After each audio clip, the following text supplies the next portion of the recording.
Welcome to this explainer. Today, we're looking at something absolutely massive that's hiding right in plain sight. When you walk through a bustling downtown or even just step into a local office park, you're seeing these towering structures of glass, steel, and concrete. And you know, the global real estate market is worth hundreds of trillions of dollars.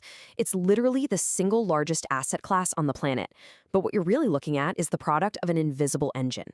And that engine is the real estate services industry. So today, we're going to unpack exactly how this unseen sector is measured, tracked, and held accountable for shaping the very buildings we live and work in. To really wrap our heads around this, let's start with a surprisingly simple question. Who actually controls a building? Well, think of real estate kind of like your smartphone. The real estate owners, the ones who hold the deed, they own the hardware. But the day-to-day software, the operating system that actually makes the building function, keeps it secure, and determines its environmental impact, that's run by third-party real estate service entities. Even if they don't own the physical bricks, they are the ones operating the machinery. Okay, let's dive into our roadmap for today. We'll start with the invisible engine of real estate services, then explore the sustainability opportunity, how we measure green buildings, trust and transparency, and finally, the bottom line. All right, Section 1, Real Estate's Invisible Engine. It's really easy to think of real estate as just, buyers and sellers, but the reality is a deeply interconnected ecosystem. These service entities act as the absolute crucial link in the real estate value chain. Let's really break down how they provide essential services across the board. Imagine a towering 50-story commercial skyscraper. For the real estate owners and the thousands of tenants inside, service entities provide property management. And they aren't just changing light bulbs. They're negotiating massive corporate leases, managing round-the-clock security, and making sure the HVAC systems don't fail in the middle of a heat wave. Now zoom out a bit to the investors and developers.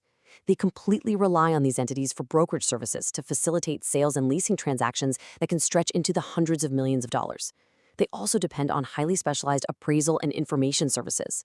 Like if an international investor needs to know the exact true value of a billion-dollar commercial portfolio before they buy, or if a developer needs granular market data to decide whether to build a new shopping center, they hire these firms. Without these critical services, buyers wouldn't know what properties are worth, sellers couldn't find qualified tenants, and the entire multi-trillion-dollar real estate market would essentially freeze. Because these entities are so foundational, investors need a rigorous, standardized way to measure their performance and impact. Enter the SASB Standards Framework, which is now governed by the International Sustainability Standards Board, or ISSB. This specific framework, coded as IFRS for real estate services, is the exact rulebook global investors use. Why? Because when billions of dollars are on the line, you absolutely cannot rely on a company's glossy marketing brochure. Investors need a standardized baseline to track the sustainability and ethical performance of these companies, ensuring they aren't just being misled by vague promises. Moving on to Section 2, the sustainability opportunity. So, buildings and the daily activities happening inside them drive massive energy consumption, greenhouse gas emissions, and waste generation. This presents a massive opportunity for service entities to influence the environmental footprint of our world. But to measure that impact, we have to understand a critical concept defined by the GRESB Real Estate Assessment Reference Guide, and that's operational control. It basically means having the ability to actually introduce and implement operating health and environmental policies in a building. Think about a scenario where a building owner really wants to go green. They can have all the good intentions in the world, but if the third-party property management firm holds the operational power, that firm is the one actually dialing down the thermostats, upgrading the lighting, and managing the recycling programs. Whoever holds operational control dictates a building's true sustainability impact. So, what do these entities actually do to improve a building? Well, they offer highly specialized energy and sustainability services. We're talking about granular utility data management, procuring renewable energy on massive scales, improving resource efficiency, and navigating the incredibly complex process of obtaining sustainability certifications like LEED or Energy Star. And let's be clear here, this isn't just about saving the planet. It is highly lucrative. Consider utility data management, right? By rigorously analyzing energy use down to the minute, these firms can spot massive inefficiencies, drastically slashing heating and cooling bills. By offering these services, entities increase tenant demand, significantly decrease operating costs, and ultimately boost the underlying asset value for their clients. It's a huge financial win-win. Let's look at Section 3, Measuring Green Buildings. It's one thing for a company to say, hey, we offer green services, but investors need hard data. They need to know exactly how successful these initiatives actually are. The SASB framework, specifically the IFRS 410A metrics, uses a brilliant step-by-step logic to track this.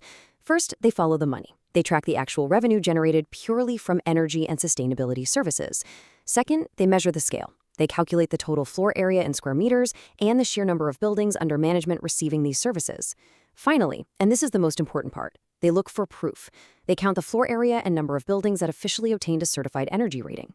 This is specifically designed to catch corporate greenwashing. It forces companies to show a clear, undeniable path from the revenue they collect to tangible, certified environmental results. And the standards for those ratings? They are incredibly strict, and they're global. We're looking at Energy Star in the US and Canada, EPCs in the European Union, and NABERS in Australia and New Zealand. Now, here's a really crucial takeaway. Unofficial pre-assessments simply do not count. Why might a company try to pass off a pre-assessment? Because the actual, final certification is really hard. It requires rigorous audits and sustained performance. The ISSB stops them from taking a shortcut by demanding that only official, effective ratings awarded during the specific reporting period can be claimed. It's a rigorous, unbending standard of proof. Section 4. Trust and transparency. Now, a company can manage the greenest buildings in the world, but if they don't have trust, their entire business model completely collapses. Because these entities offer so many different services to so many different clients, professional integrity is a critical governance issue. Let's look at the highly specific, high-risk conflicts of interest inherent in this industry. First up, dual agency transactions. This is where the exact same entity represents both the buyer and the seller in the exact same real estate deal. Think about the incredible tension there. How do you fiercely negotiate the highest price for the seller while simultaneously securing the lowest price for the buyer? It's a tightrope walk. Second, appraisal services. This happens when a firm develops an official opinion of value for a property while simultaneously providing brokerage or financing services for that very same property. The potential for negligence, inflated valuations, or a compromised duty of care in these situations poses a massive risk to the market. To ensure these companies are actively managing these conflicts, investors rely on specific SASB disclosure codes. Under metric IFRS 51A, entities must explicitly disclose their brokerage revenue from dual agency transactions and their revenue from transactions associated with appraisal services. Remember, when billions of dollars are moving hands, investors don't just want to hear that a company has a generic corporate code of ethics. They want quantitative proof. They demand to see the exact activity metrics, the actual percentage of revenue tied directly to these high-risk, conflict-prone transactions, so they can judge the company's transparency and risk exposure for themselves. And finally, Section 5, the bottom line. So what are the ultimate financial consequences when a real estate service entity fails to maintain professional integrity? What happens when the mitigation of those conflicts of interest completely fails? Well, the crucial point is captured right here in metric IFRS 510A3. Investors demand the disclosure of the total amount of monetary losses incurred during the reporting period as a result of legal proceedings. This covers everything associated with professional integrity, negligence, malpractice, fraud, corruption, and duty of care failures. And here's the absolute kicker. This metric completely excludes legal defense fees. Investors only want to see the actual fines, settlements, and penalties. Companies cannot just write off their expensive corporate lawyers as a transparency metric. Investors want to see the raw, unfiltered financial damage caused by a breach of trust. The real estate services industry truly is an invisible engine. It silently dictates the environmental footprint of our cities and relies entirely on ethical guardrails to maintain market trust. So, knowing exactly how this massive engine is measured and scrutinized by global investors, I'll leave you with this. How will the sustainability services and professional integrity of these unseen companies shape the physical environment you step into tomorrow? Thanks for joining me on this explainer. Keep questioning the systems around you, and I'll catch you next time.